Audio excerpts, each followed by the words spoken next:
What's going on, everybody? Welcome back to another video, and today's going to be the Kyle Connor appreciation video. Last season with Kyle Connor, we were kind of looking at a guy that was definitely still involved offensively, not a slouch by no means. I mean, he had 80 points last season, 31 goals, 49 assists, but he wasn't that guy that scored 47 goals, had that 93-point year, took a little bit of a step back, and didn't look as engaged at times.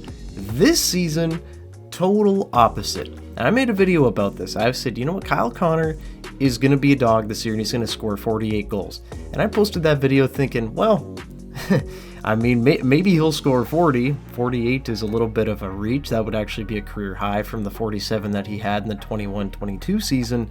But right now, who could have seen this coming? Through 17 games played, currently Kyle Connor has 14 goals, 8 assists for 22 points. That leads the NHL in goals, only tied with Austin Matthews. What? Like, I expected Kyle Connor to be, a 40 goal scorer this year with Mark Scheifele and, presumably Gabe Vilardi at the beginning of the season. But now, does he hit 50 this year? Could he potentially score more than 50? It's definitely possible. He is having a career year offensively, and it is not going unnoticed. He's a great goal scorer, everyone knows that. His defensive game, leaves a lot to be desired, but hey, if you're scoring 55 goals, you're allowed to not be great on defense, right? And I see a lot of people saying that Kyle Connor is an underrated player, and I agree, to an extent. I don't think he gets as much recognition as maybe he should, but I don't think that he's underrated by any means. I think that he is a superstar talent, and I think that he's, looked at as an offensive threat for sure. But I think because of the boat anchor he is on defense, it does kick it down a little bit, right? Because you look at guys like David Pastrnak, who, big-time goal scorer, and guys like Austin Matthews, who he's tied with in the league for scoring this season so far. And hey, they're fantastic defensively as well, right? So I think Kyle Connor, I always look at him like an A- type player in the league, right? That's how I've always kind of viewed him. Maybe this year he's an A, but I wouldn't give him that A+, right? He doesn't have the full 200-foot game. Maybe he's not on the level of a Matthews, of a Pastrnak in terms of his entire game, but I think it's unfair to say that Kyle Connor isn't on their level of a goal scorer. I think this season he's really showed it. Maybe, he's really breaking out into that superstar role, with Blake Wheeler not being out there, with Pierre-Luc Dubois leaving. Maybe this gives him a little bit more of a platform to do what he does best, and that's score goals. And Mark Scheifele has been a big part of that. He has been setting up Kyle all over the ice, giving him fantastic situations to shoot at, and it just feels like everything that he throws to the net is going in. This season, he's got a 20.3 shooting percentage. What? That's outrageously high, and that will likely come down at least a few percentage points, I'm sure.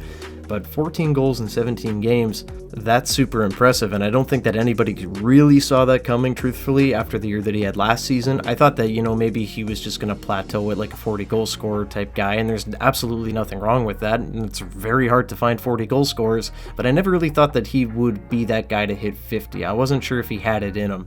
Playing with Mark Scheifele this season, he's found another gear. Alex Iafallo, by the way, too, has been setting those guys up left and right. Shout out to Alex. He's been a great addition to that first line. I think that Gabe Vilardi maybe could have been great as well, but, obviously got injured in the year. The Jets had to improvise. They put out Iafallo, and that line has been magic. But yeah, Scheifele and Connor, very impressed with them this season. Scheifele, there's another guy that I talked about in my season prediction video. I said that he was going to be in the mid-60s for assists, and that's a number that he's really never come close to in his NHL career. But so far, he's been doing it. 15 assists in 17 games, nearly an assist per game. Pace for Mark Scheifele, that's incredible, but he's just been feeding Kyle Connor. I thought it was, maybe a little unrealistic to say mid-60s for assists. I don't think so anymore. If this keeps going the way it's going, I don't see why he can't, maybe even get more than that. Who knows? But Mark Scheifele has definitely made a lot of people, including myself, forget about how much he is getting paid and how long he is getting paid with that extension. I think that I don't know. So far, hats off to Mark. He's done everything in his power to be a legit number one center this season, and definitely better than the guy we saw last season. He put up career highs last year with 42 goals, but only had 68 points, was often invisible, and a massive liability defensively.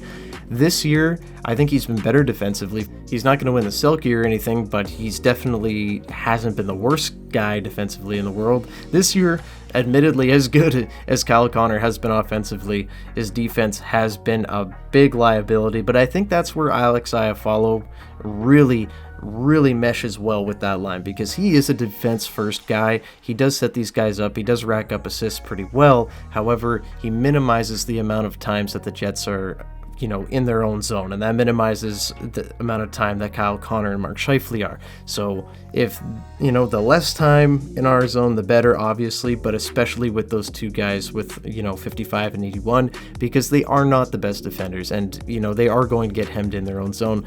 But I just love that first line as a whole. Shout out to them. And I don't think that there's a reason that they need to be broken up anytime soon, unless it just totally hits a nosedive. Like, I know that Gabe Vilardi is returning and will be probably back in the next week or two, but there's no reason that the Jets should be breaking up that first line. I think that it'd be smart to play Vilardi with Perfetti and Ehlers. Maybe you take a look at Vilardi in the middle. Maybe you move Perfetti back to the middle. Who knows, right? We'll see what happens there. But I think that could be a very deadly line. Would give Vilardi a chance to get his skating legs back. Obviously he's not going to be 100% coming back. He is going to have to get reconditioned, get back in the flow of things there. Maybe if the first line does start to not play as well, maybe he does get the bump to the first line at some point. Maybe Iafallo goes to the second line to play with Perfetti and Ehlers. Let me try that, right? But we'll have to see what happens. I'm just really loving how fun this team is. I did not expect it, and a big reason for that is obviously Kyle Connor. It's always fun having a guy in the Rocket Richard race. We haven't had that since Patrick Laine in 17-18, 18-19, right? We haven't had that in a little while. It's fun scoring goals, and I'm happy that the Jets have found some offense this year, because that was a big thing they were missing. They were just really a one-line team pretty much all the time. They were easy to really clamp up. The third line had nothing going on last year, and this year it couldn't be further from the truth, as the Jets are just a really great team that throws pucks at the net, is able to score pretty goals, score some dirty goals. They're just able to score in general, and it's really refreshing, because we have not had that in a long time. And that's what makes this version of the Winnipeg Jets so scary, because any line can get it done this year. And even if players are hurt, we've seen it. We lost big guys such as Gabe Vilardi. We've lost, depth pieces such as Rasmus Kupari, but it doesn't matter. The Jets are finding ways to put pucks in the back of the net, and that is the biggest difference from last year to this year with really everyone, right? But it starts with the first line and Kyle Connor specifically, and he's just having such a great year, and I hope it continues. And it'd be really cool if he was the first Winnipeg Jet to score 50 goals. But with that, everybody, I am going to hop on out of here. I would like to hear from you guys, though. Leave a comment down below what you guys think about Kyle Connor and how fun and cool he is. I would love to hear about it, or anything that you just want to talk about Jets in general. Sorry for the inactivity, the last couple days. This weekend I was pretty busy. I had a lot of fun, and I wasn't able to make a ton of content, unfortunately. But I want to hear from you guys, so definitely leave that below. Now, if you're new, leave a like and subscribe to the channel. If you haven't already, lots of Jets content is coming here on the channel. I promise we're going to have more content this week. And yeah, guys, that's all I've got. So go Jets go. I'll see you in the next one. Bye-bye.